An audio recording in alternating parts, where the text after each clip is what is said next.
Good evening and welcome to News 3 Now's special debate coverage. In half an hour, Kamala Harris's running mate, Minnesota Governor Tim Walz, and Donald Trump's running mate, Ohio Senator JD Vance, will take the stage in New York. CBS is hosting tonight. Evening News anchor Norah O'Donnell and Face the Nation moderator Margaret Brennan are the moderators. Now let's look at what this face-off will look like here. Now here are the rules for tonight's debate. There will be no opening statements. Moderators will introduce the candidates. Both Vance and Walz have to remain behind their podiums throughout the debate, which will be 90 minutes long. Now, there will be 2 4-minute breaks tonight, similar to the presidential debate. Now, there will not be an audience. Candidates will get 2 minutes to answer each question. The other candidate will then get 2 minutes to respond. After that, each candidate will have 1 full minute for additional rebuttals at their discretion. The moderators can give candidates an additional minute to continue speaking on a certain topic. Now, at the end of the debate, Walz and Vance will each get 2 minutes for closing statements. A key difference between the vice presidential and presidential debates, CBS won't automatically mute VP candidates' mics, but they do have the right to mute candidates at any point. Now, candidates cannot bring pre-written notes, but each gets a pen and pad of paper. Now, the debate tonight is being produced by CBS. We spoke with their point person in charge of pulling all of this together, producing the debate, to get a behind-the-scenes look at what it's like to get this debate on the air. We had to build workspace for hundreds of journalists who are coming to CBS to cover the event. We had to prepare accommodations for the campaigns and their families. We had to deal with the Secret Service and make sure security was to their liking. So there's really no detail too small. And all of it had to be to the satisfaction of both campaigns and the Secret Service and, of course, us here at CBS. They'll be carrying full coverage of the debate on air and online at channel3000.com. Now, we won't be the only ones watching the debate tonight. Voters across our area will be tuned in. Our Maddie Heimsch is live at a Democratic watch party on Madison's southwest side. Maddie, what are we seeing out there? Hey, Will. Yeah, like you said, I'm here on Madison's southwest side where the Wisconsin Democrats are hosting. We're seeing people slowly file in here, lots of campaign volunteers and lots of community members coming into the watch party here on Junction Road. I actually spoke with one attendee just a couple minutes ago with a personal connection to Tim Walz. Ida Johnson was a high school student of Walz's. I asked her what she's looking forward to hearing from him as he takes the debate stage tonight and what she's expecting to hear from both candidates. Take a listen. I certainly expect him to offer a vision of the country that's a lot more hopeful and constructive than what his opponent is going to put forth. And I hope he also draws on the fact that he's a teacher, an educator. It's not common for us to see educators, public educators, land in roles like vice president, and I hope he's really able to highlight that tonight. And as we've anticipated tonight's vice presidential face-off, we've heard a lot of questioning about whether or not the VP debate specifically matters to voters. So voters know these aren't the names at the top of the ticket. These aren't the people they're going to rely on to make those big policy reforms. But Johnson and other attendees here tell me they're excited to watch them take the stage to hear what they have to say regardless. So as the night goes on, I'll be back here at this watch party for our post-debate coverage. We'll hear more from voters then. Did they hear what they wanted to hear from these candidates? Did they get what they were expecting? And will we wake up tomorrow feeling any differently about the election? We'll ask those questions in our post-debate coverage. So stay with us here on channel3000.com and on News 3 Now. For now, reporting live on Madison's southeast side, I'm Maddie Heimsch, News 3 Now. Back to you, Will. Maddie, thank you. We will get back to you right after the debate. Now, for a more broad approach, we are looking at another watch party on Madison's north side. Our Jalen Banks is there. Jalen, what are we seeing out there? Good evening, Will. I am on Madison's north side at the Esquire Club, a suburb club that many people would consider a GOP or Republican stronghold within Madison, seeing a plethora of GOP and Republican events here throughout the years. But as I'm here speaking to voters and viewers of the debate this evening, more of a nonpartisan feel, seeing many people on both sides of the aisle, further showing and emphasizing just how purple Wisconsin is and just how tight this race is going to be, with recent polling showing a neck-and-neck race between Vice President Harris and former President Trump. This evening, I'll be trying to focus on and hear more from the GOP and the Republican side, hearing what they are expecting from Senator Vance and from Governor Tim Walz throughout the debate. Again, pretty purple here at the Esquire Club. Again, a more traditional or GOP-leaning club here in Madison. But again, I'm going to be speaking to voters throughout the night, getting their reaction, getting their feel for how they believe the debate went pre and post. But for now, I'm going to kick it back to you, Will. Reporting live on Madison North Side at the Esquire Club, Jalen Banks, News 3 Now. Jalen, thank you.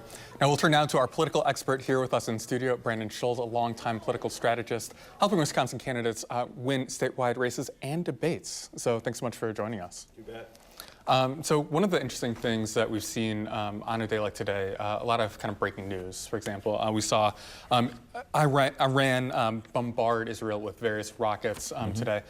When a candidate sees breaking news like that, how do they kind of wrap their head around that? How will that impact tonight's debate? I'm not sure that they will on their own, but I think they'll, if the moderators want to bring that up in a foreign policy discussion, or how would you solve a problem, or how would your administration that you're a part of and your president solve the problem, that's the entry point. I don't know that on their own they will bring that up, because, you know, to some extent they're going to have to kind of softly dance into this debate, because they have several things that they have to do tonight. They have several things they have to accomplish.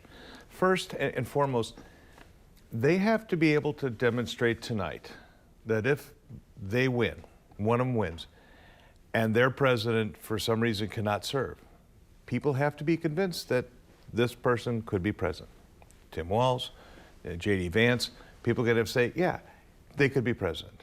Second thing they have to do is they have to motivate their base. That's kind of what they're there for. They're kind of, you know, got to motivate the Democrats to vote, motivate the Republicans to vote. You know, you want to make each side, your side, happy.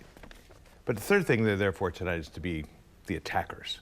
That's the role of a vice presidential candidate. Very traditionally, always has a little bit more leeway in terms of what you say about the other side and pick it. So you'll see Tim Walz go after JD Vance on maybe guns with the school shooting. You may see him to go on abortion, or they may go back to some of the statements that Vance has made over the years on Trump. Vance, on the other hand, will go after Walz as his role as governor. He'll probably go back to what happened in Minneapolis, where there was a crisis there. He'll likely go after could go after his record. It could talk about his military record. So, you know, they're going to pick at each other whether or not the moderators ask those questions or not. So we were actually able to speak earlier today with one of the Democratic strategists. Now I want to start with this idea of what would be a win for each candidate. We caught up with the Battleground State Director for the Harris-Walz campaign, Dan Kenneally. I think for us, a win is being able to talk clearly and effectively about the stakes in this election. You know, we have a vision for this country that is about building up the middle class, protecting manufacturing jobs, bringing down inflation, protecting reproductive rights and freedoms, and securing, you know, the safety of our citizens, whether in communities or across the country. So this idea of clarifying their message, that seems like something the candidate at the top of the ticket certainly would do. What would be essentially a win for each candidate down here? Is there anything specific that you'd want to hear from them? I think for Tim Walz, he's got to hold his own. You know, you've seen some early reports about he's nervous and all this kind of stuff. But I think for him, he's got to hold his own, and he's got to be able to show he could take the punch. I think for Vance has to do some convincing on Trump and their issues. He's got to take it to Walz, and, you know, both of them have to come out of this to declare a win. Neither one can afford to sit there and just be as mean and ornery and throwing punches as, you know, as they want. They've got to have some decorum, and they've got to walk off that debate saying, here's what I accomplished. And as you mentioned at the beginning, this is an open mic. The moderators are not fact-checking. And so one of the lessons learned in the presidential debate that we talked about before the debate, and that is candidates cannot take the bait. When the other candidate baits you with something and it says your rallies stink and they're small, you can't jump on that and go crazy. Both candidates tonight need to take that lesson from the presidential campaign and not go off the rails. They can't afford to. I also think that this debate gets settled in the first 30, 40 minutes because, you know, are you going to be able to hold viewers? You know, and depending on how this debate starts, what are they going to offer up? So I think you got to make sure that you get your point made in the front end of this debate. And, you know, Vance has the closing second question. He closes at the end of the debate. But I think you got to set the tone in the first 30 minutes. So to that point of the expectations, we've seen both sides surrogates essentially kind of downplay what their candidate can do, saying, oh, for example, Tim Walz has won many gubernatorial debates. JD Vance, Ivy League educated, lawyer, brings that skill set.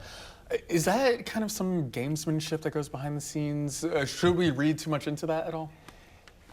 It's a great point because it is kind of setting the tone, setting the gamesmanship, maybe putting some expectations over here. Maybe there's a little misdirection, there could be a little fake over here. Because they want to have the upper hand in this debate. So they don't want to let the other side get to them. They want to make their points. They want to be clean on it. But they're also there to punch the other side. Speaking of, we do also have some sound from a Republican strategist. Kind of looking at behind the scenes now, this is Minnesota Congressman Tom Emmer. He actually played Walz in the JD Vance prep. He offered a kind of Minnesota perspective. Let's take a listen.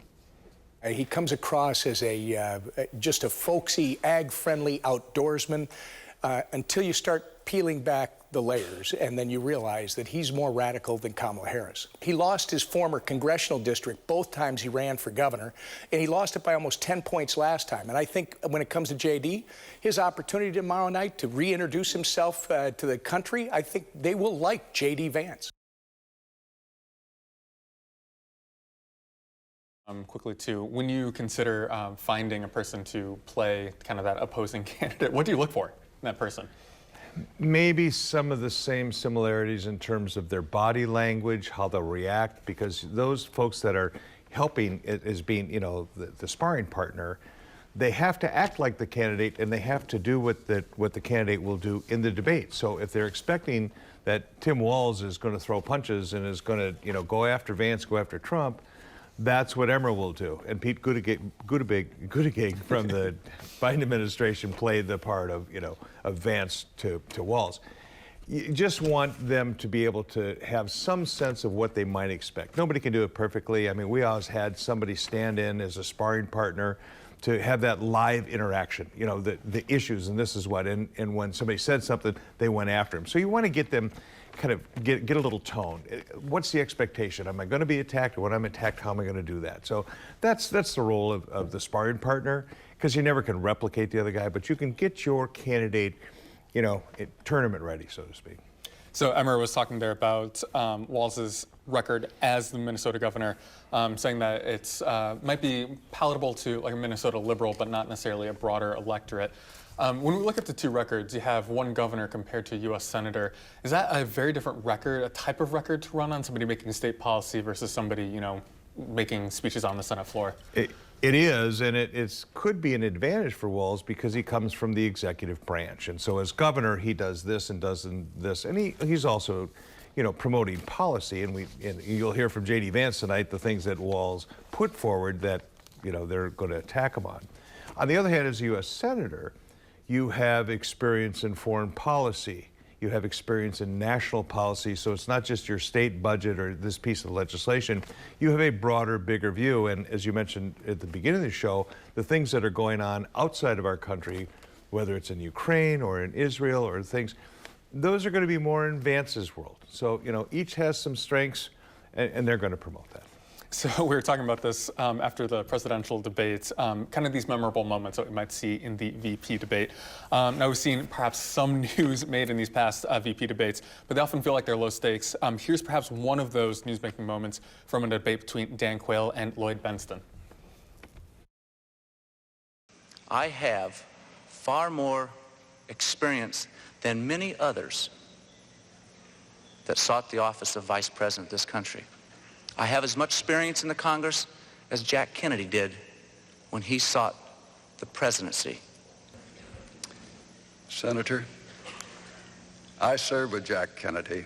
I knew Jack Kennedy. Jack Kennedy was a friend of mine. Senator, you're no Jack Kennedy.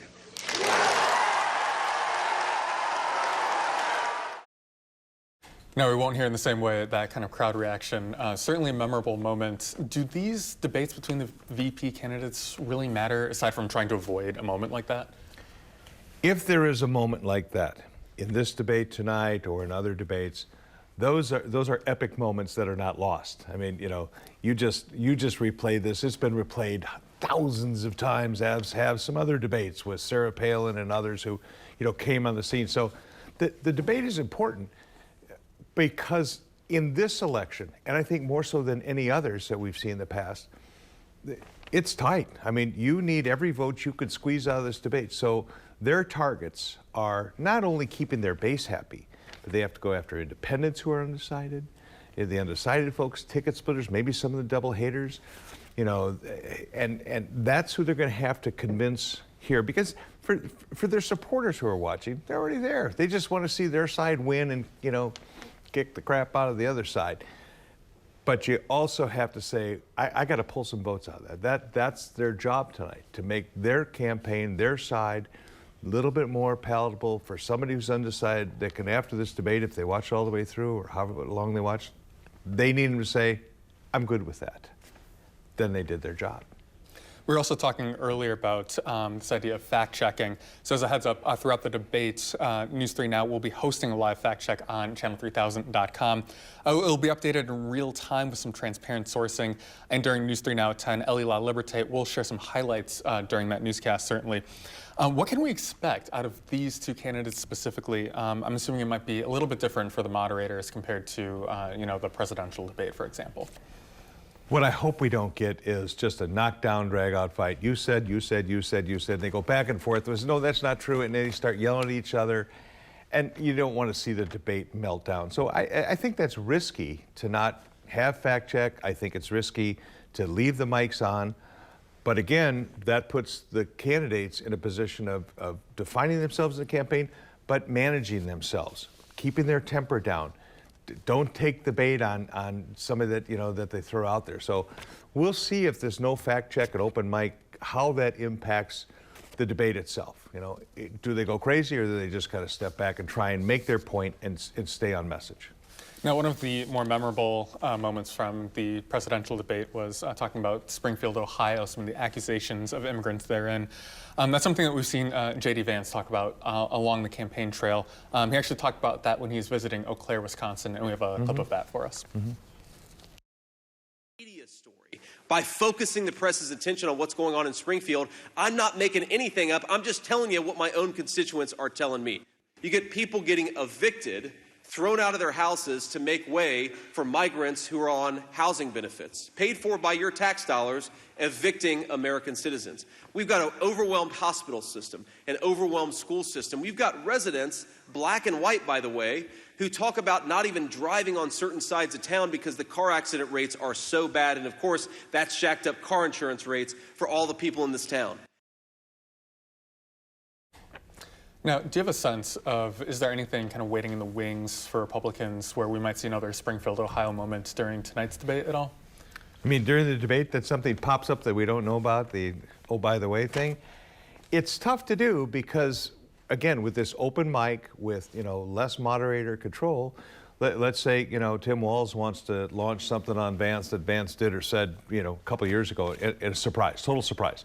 First of all, you hope that Vance and his team are prepared, as is Walz and his team, because they're both going to try to get you.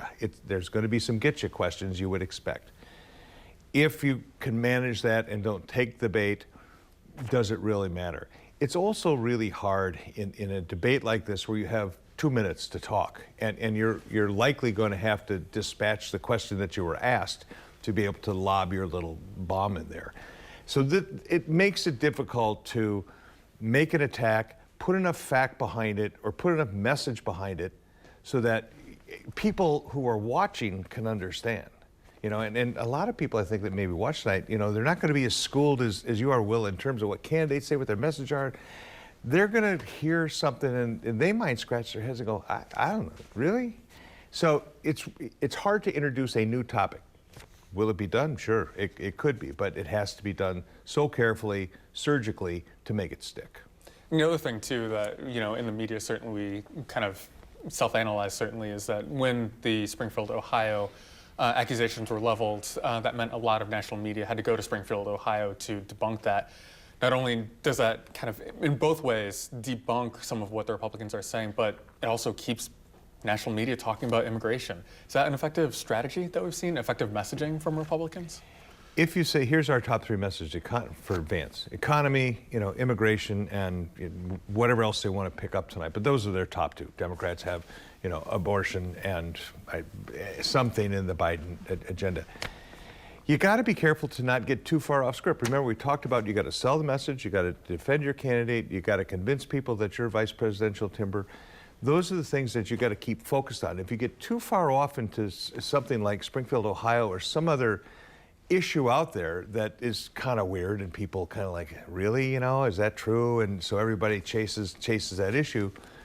You got to be careful. You got 2 minutes here, and you maybe have another minute rebuttal. This debate's going to go like this, so you can't get too bogged down into the weeds on something like this. And if you do, you don't necessarily control the message, the time, the response.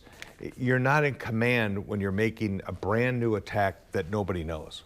I mean, if you're losing badly, you might as well give it a shot. Mm-hmm. But I think if your game plan is working, you've got to stay with the game plan, One of those top issues that you're talking about for Democrats is the role that reproductive rights play, certainly in their campaign. We heard Tim Walz talk about that when he spoke in Milwaukee earlier this year. Let's take a listen.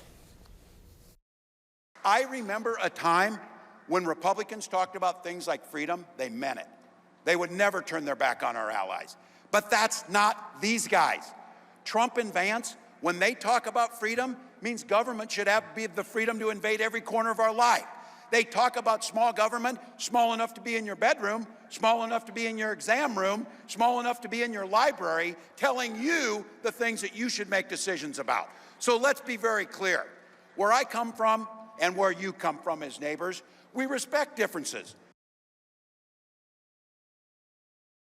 It sounds like a Republican a little bit there, talking about those personal freedoms. Is that an effective message from a Democrat? The purpose of that message is to reinforce your base. If you want to soften a little bit like he has, and maybe he wants to try and appeal to some independents or this notion that Republicans would kind of move over to his campaign, that may be. But when you get to that issue, it is an issue that helps to continue to solidify your base.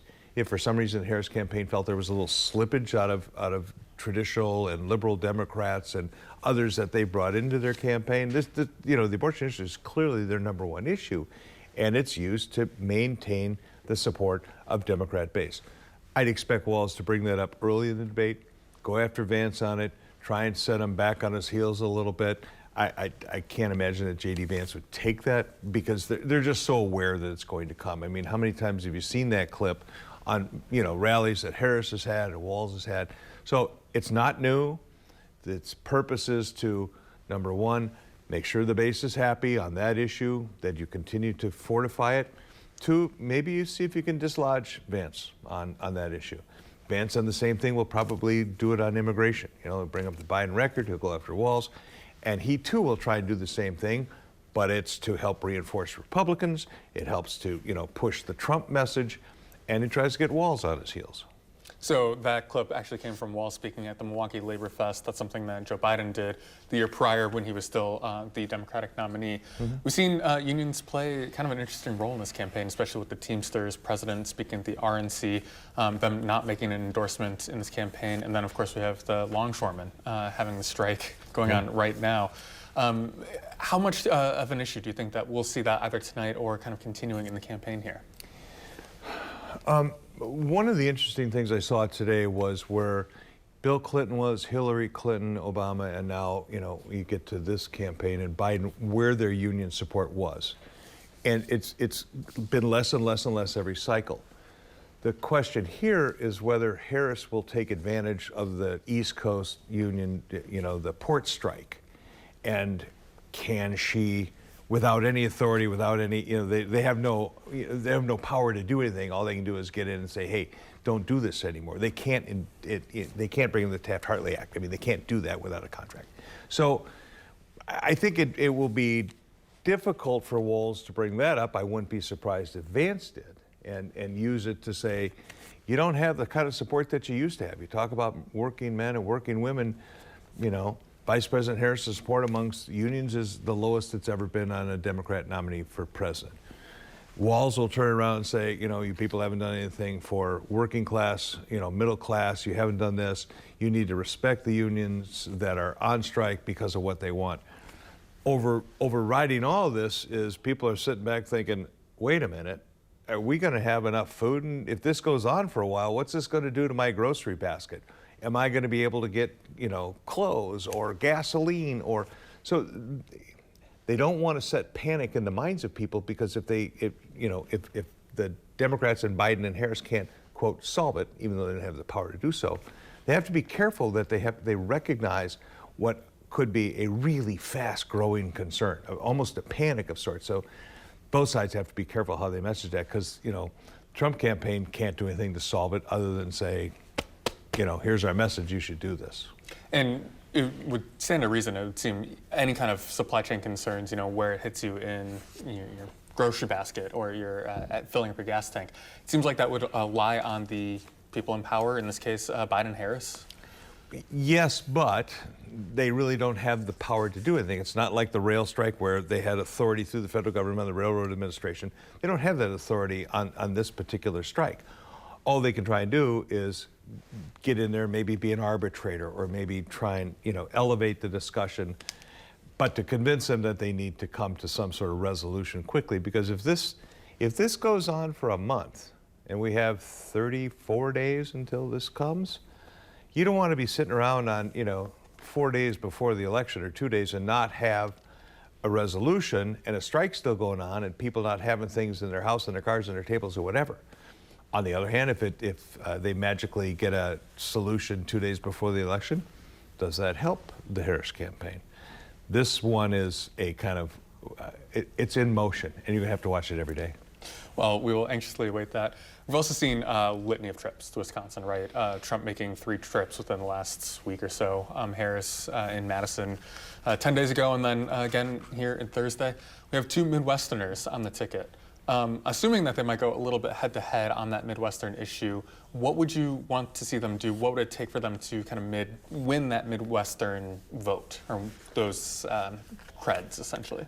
I wouldn't let Walz talk about the Twins, the Vikings, and the Gophers. I'd say don't bring that up, okay? Just leave that aside. You know, it's interesting that you have 2 candidates from the Midwest and that they can relate to, and I think they want to talk about their ability to relate to issues, values, whether it's in agriculture in Wisconsin or things in other states. So in the same respect, you got to think about the rest of the state. You got to think about the East Coast with the strike going on. What's happening in the southern part of our state with the hurricane? What's happening out west? So you got to be careful that you don't just say, hey, we're a bunch of Midwestern boys and, you know, we're great.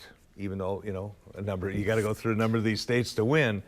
They got to make sure that they make their point, but you just can't diss the rest of the country. That's got to be part of what you're talking about. When they go to those football games, we've seen Walz at the Michigan game, for example, Trump at the Bama game this past weekend. Is that helpful for voters? Oh, these are people that can take the tie off, you know, enjoy a football game like a real American, or is it kind of Dukakis with the helmet, you know, very performative? More times than not, politicians get booed at sporting events. Fair enough, yeah. And it's Republicans, Democrats, it doesn't matter who. Very few of them don't get booed. I think Tommy Thompson didn't get booed. So, you know, you got to be careful. If you want to go to an event, make sure you understand the crowd and what value does it get. If it's just to say, hey, I was here, you know, just like everybody else, I love football, basketball, baseball, name your favorite thing, that's okay. But politicians have to be careful about sporting events, especially NASCAR. Yeah. Well, and certainly Tommy Thompson might be the unique example Yeah. there. With about a minute left, any surprises that you'll see? Or obviously there will be a surprise, but that you'd be looking out for in the debate tonight? You know, I think the important thing about this debate, if you look at the bigger picture between now and Election Day, there really are no defining moments that we've been used to. Conventions for Republicans and Democrats, a presidential debate. You know, maybe there's some sort of October surprise, but this vice presidential debate is probably